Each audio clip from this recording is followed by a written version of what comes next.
ఈరోజు మనం క్యాబేజ్ కూర చేసుకుంటున్నాం. దీన్ని కట్ చేసుకుందాం. దీన్ని ఇట్లా కట్ చేసుకుందాం.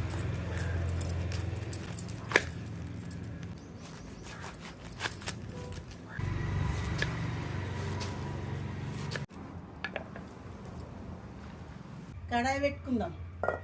ఇప్పుడు ఆయిల్ వేసుకుందాం. ఇది కుసుమల నూనె 2 స్పూన్లు, ఆవాలు, జీలకర్ర, ధనియాలు, 2 ఎండుమిర్చి, 1 ఉల్లిపాయ, పచ్చిమిర్చి, కొంచెం కరివేపాకు, అల్లం వెల్లుల్లి పేస్ట్,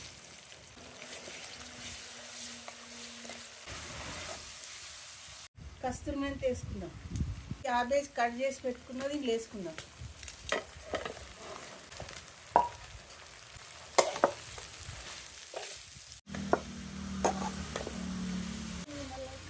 స్పూన్ పసుపు వేసుకుందాం.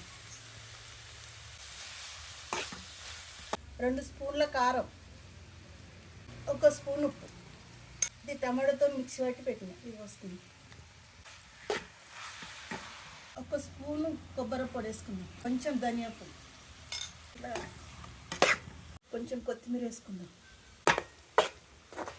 క్యాబేజ్ కూర రెడీ. మీరు కూడా ట్రై చేసి ఎలా ఉందో కామెంట్ పెట్టండి.